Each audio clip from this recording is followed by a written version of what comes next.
Good morning. This is Sherita Herring with Beverly Hills to Barnyard, and I am so glad to be with you today. You're listening to the WCEG network on WCE talkradio.com or watch us live on your smart TV, YouTube, and the WCEG network. We're the worldwide community empowerment group where we speak life into the community. Like WCEG on Facebook, follow on Twitter or Instagram at WCEG_talk_radio, and at WCEG Network. Last but not least, the topics and opinions are those of the hosts and guests and not the WCEG Network. Thank you so much for your continued support. So, today's show, I don't have a guest.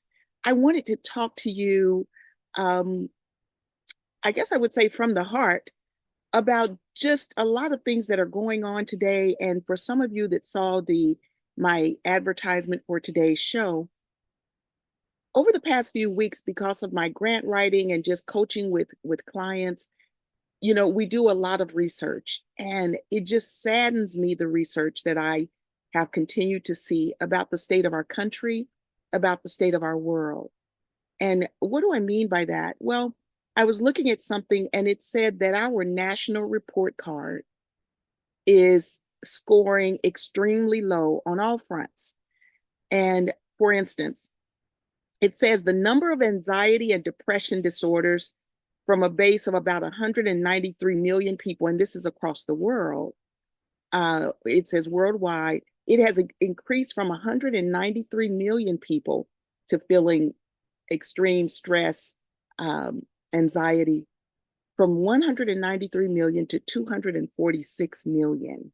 That's just in the last 2 years. And that's an increase of 28%. It says anxiety disorders grew from about 298, let's see. Oh, I'm sorry. And then it said, what are people worrying about? Well, they're worried about the future of our nation, 68%. As far as violence or crime, 61%. Among the day-to-day stress categories, health-related stressors, 65% people are worried. Money, 63%. The economy, 64%. And then now, when we look at families are under an astonishing amount of stress over childcare, the pending election, economic uncertainty, and more. Now, where does that leave our children? Because studies are even showing that our children, even as young as 3 months old, can feel what their parents are feeling as far as stress and anxiety. One study says even children as young as 3 months old can sense when their parents are angry or sad and can feel those emotions themselves. Now, when we look at even our older children, now, if we're affecting our children even at that age, then as they're growing, it's also going to show up, right? And so here it says, how is this affecting even our youth? As far as literacy scores, test scores are at their lowest level in decades, with steep declines in both reading and math proficiency in nearly every state. Now, I'm not even going to go into all the statistics that are showing about the suicide rate increasing not only among adults, but youth, depression, bullying. So then what am I going to talk about today that can help us to do better, to be better, to live better, to reduce stress?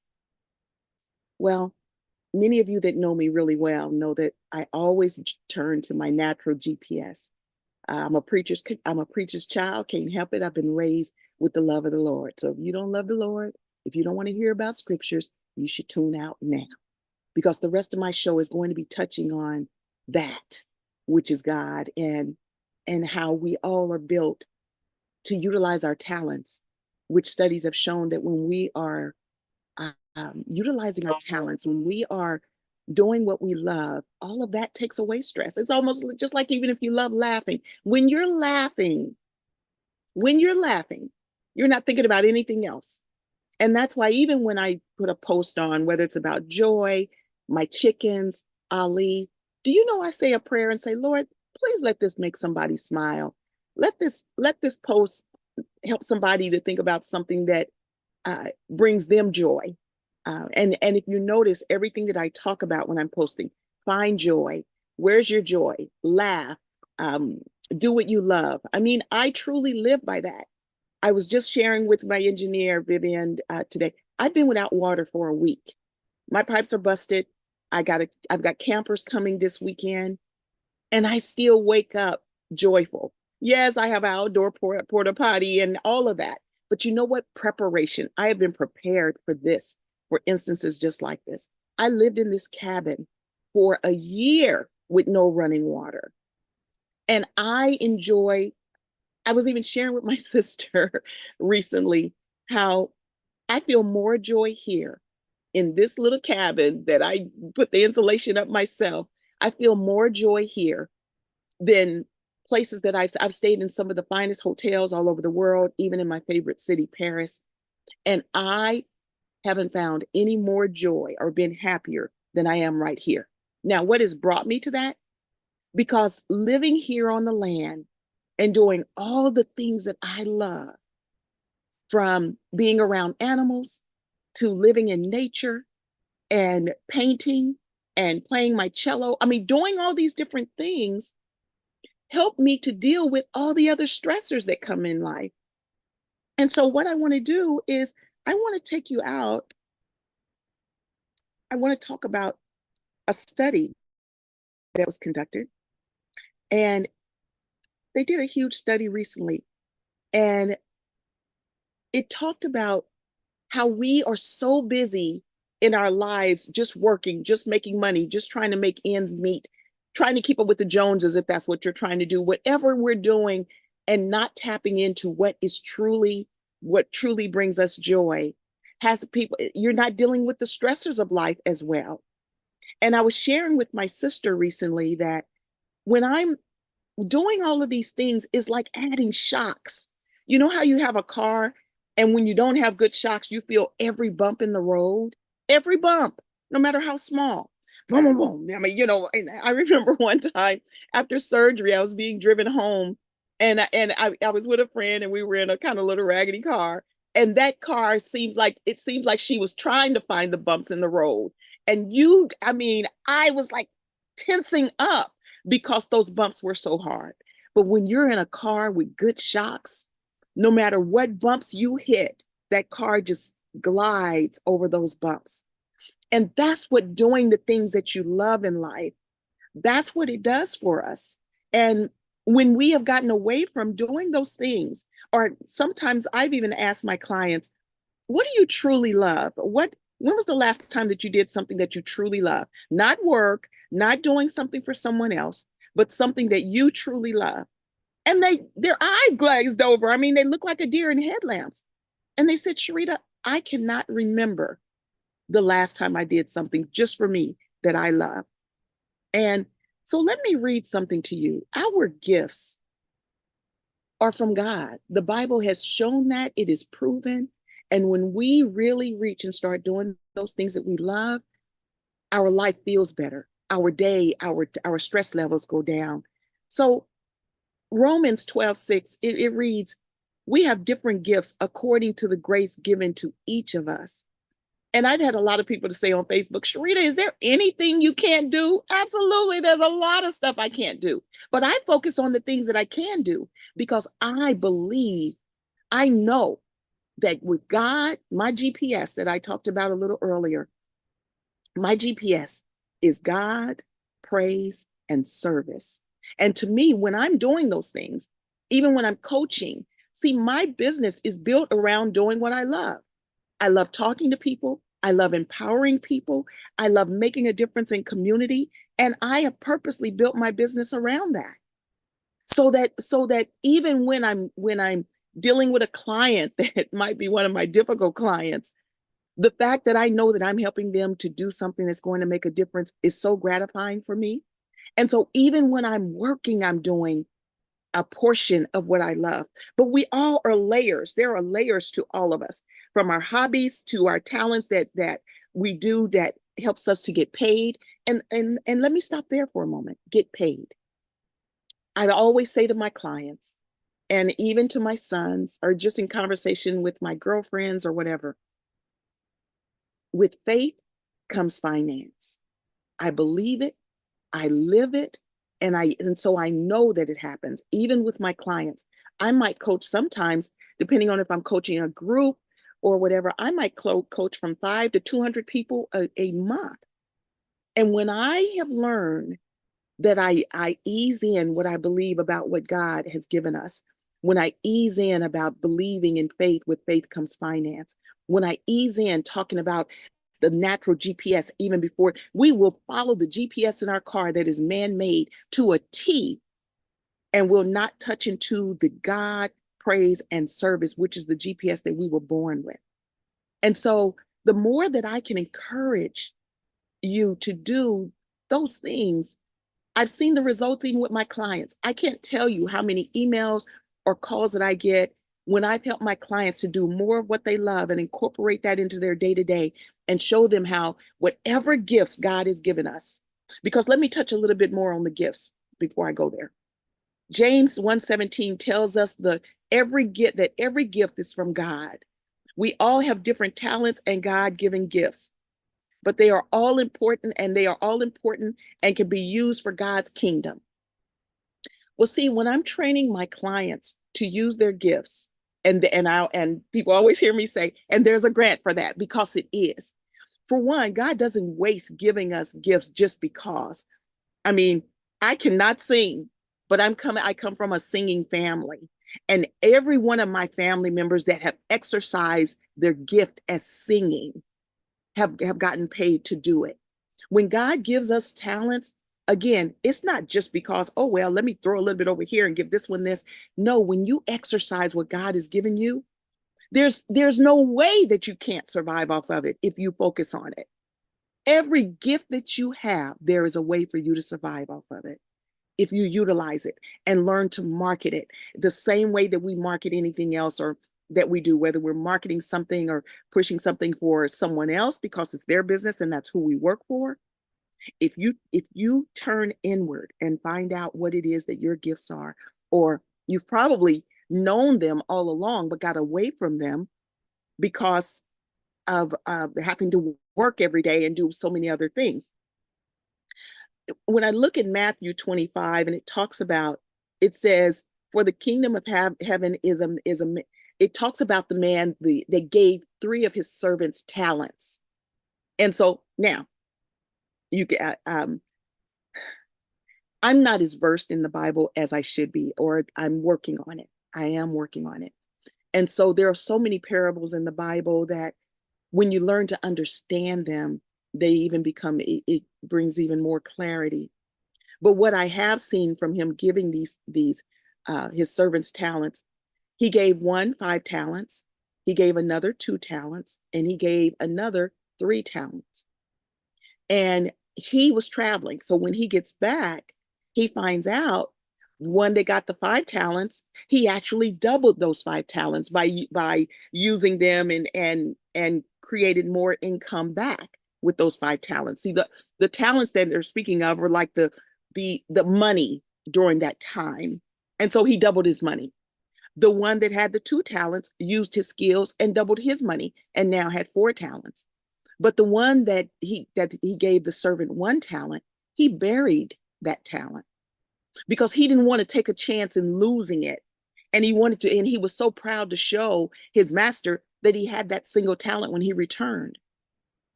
The way that I'm looking at this and the way that I'm going to explain it today is when we are not utilizing our talents, which is our skills, our gifts, our passions, the gifts from God, we're squandering them.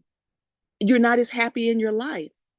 And so what is it that you can do that can start to reduce all the stress? Because all those statistics that I gave you earlier, many of those are things that we can't do anything about in our day-to-day life. And so just like yesterday, I made a post about today's show, and someone posted back, isn't it terrible that, Sherita, that all these things that we're stressing, but we're giving money. I'm trying to think of the post. In other words, we're helping other countries, and there's things that we're not doing here. And my simple response it was saying, you know what? I don't even focus on those things. I don't worry about that. My goal is to help at the grassroots level. Because when we can do something here at the grassroots level and help each individual that we interact with and even ourselves to do more of the things that we love, it's like those shocks that I was telling you about. When you've got good shocks, meaning doing the things that you love, appreciating who you are, and believing that the gifts and talents that you've been blessed with, that you need to start utilizing those more, and you will definitely feel an absolutely immediate change in the way that you look at anything else.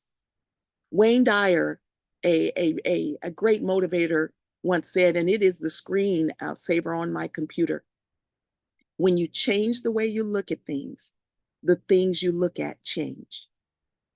So when we start doing things differently in our lives that help us to have those shocks, that help us to appreciate things so much more around us, whatever you're doing in your life will also reflect on your children. Because think about this. I have a girlfriend and she is a night person. I mean, she doesn't come alive until at night, you know. And so her kids were the same way. And I was staying with her one evening and I said, girl, you guys started moving around. I was joking with her. And you know how people say crackheads move around a lot at night, you know, people with drugs. I said, girl, y'all move around at night like crackheads. And we just busted up laughing. Because see, at the time when she was best at night, I was ready to start turning it in because I've always been a morning person. And so I would get up in the morning. And so as a single mom and rearing my sons, still, see, it was a blessing because, again, following my passion, I took a job at the YMCA. After I moved from Kansas City to Los Angeles as a single mom, at first I was working for corporations, but they weren't satisfying me. And see, I'm just crazy enough, you guys, that I always just go after what feels right for me, what feels good in my gut. You know, am I prepared for it? I'm prepared for it mentally. And see, I'm a risk taker. And so when I moved to Los Angeles, even, I didn't know anyone that I was moving there for. I didn't have I had a great aunt that found out that I wanted to move to Los Angeles. She just happened to be at my mom's house, and my mom and this aunt I had never met. I never remembered meeting her. And my mom says, oh, Josie, Auntie, Sherita's planning on moving to Los Angeles in about, you know, a few months. And Auntie says, well, you know what? If you decide that you want to come there, come to LA, I have a duplex that's been empty for 6 months. I'll let you stay there for a few months, up to 6 months without rent while you get yourself together. What? I was on my way. So within 2 months, me and my boys were on our way. That was July. We arrived in Los Angeles, July 19th, 1988, me and my 2 boys.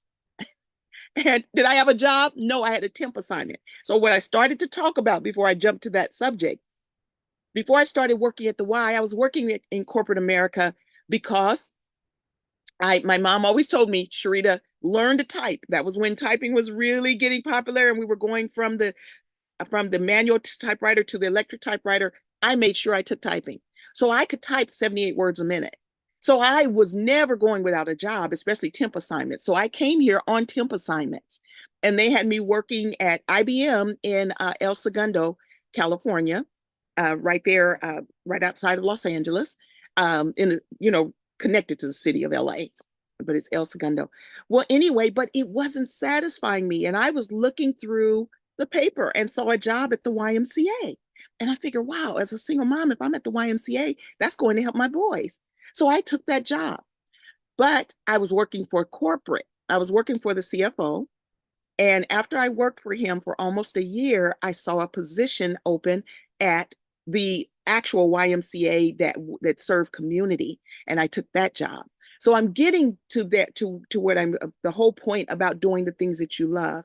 Me being a morning person, I'd get up early, take my boys to school, and I was exercising and then doing my job at the Y, and my boys were able to come there afterwards.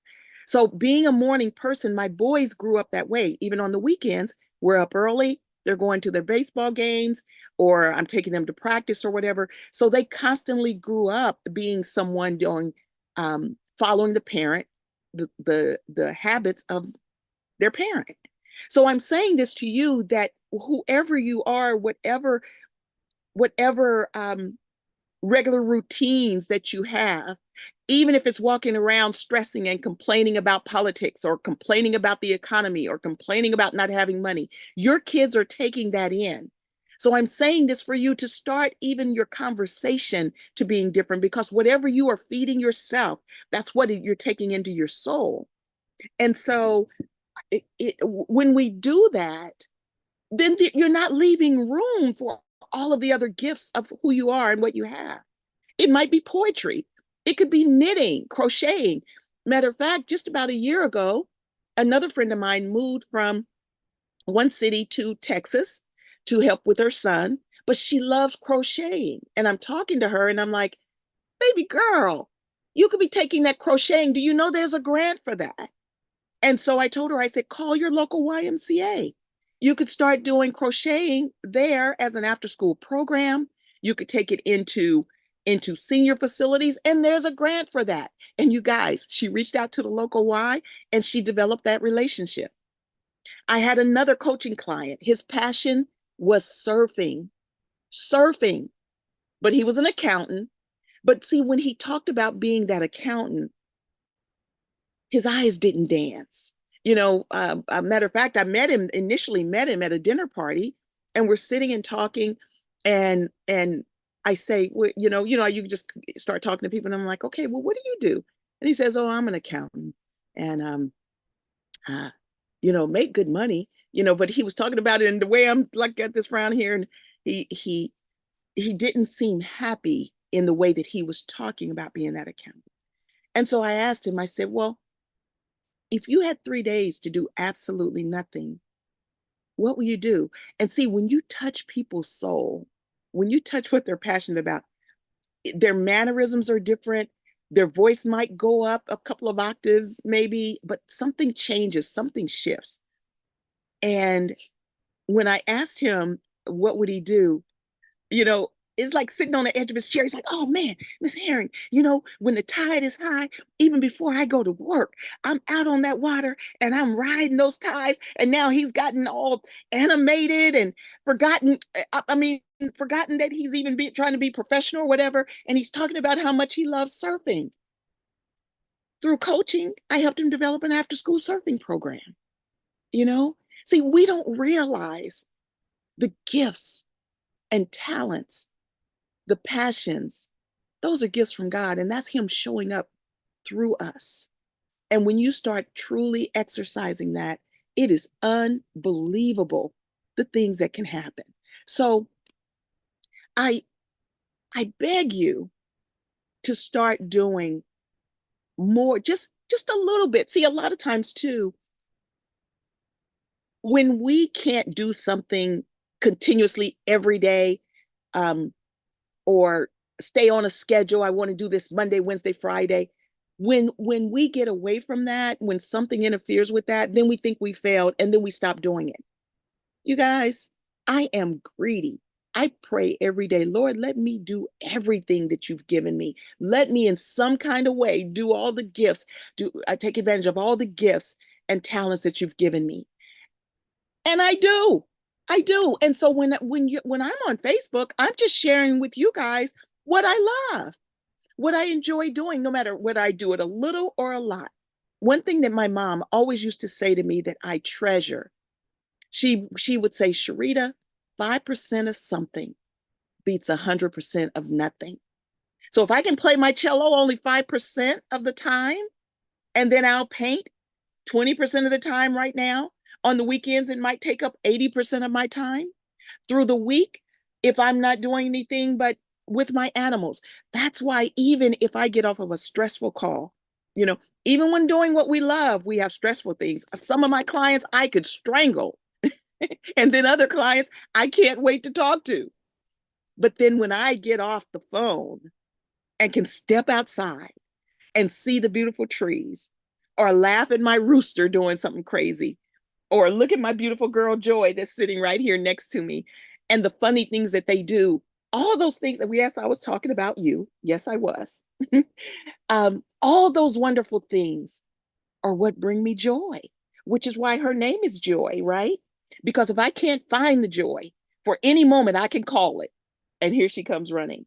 So if nothing else, name something, something that you love to remind you to do it, to remind you to look for it, because it's there. It's right there. All we got to do is just relax. You know, I saw a study, and I might get these numbers wrong, but we as women are are worse at doing the things we love than men. They did this study, and men, if I'm not mistaken, men take advantage of their leisure time. They do 11 to 15 more hours a week in leisure than women. Now, add that up to a month. So let's say it's 15 hours a week.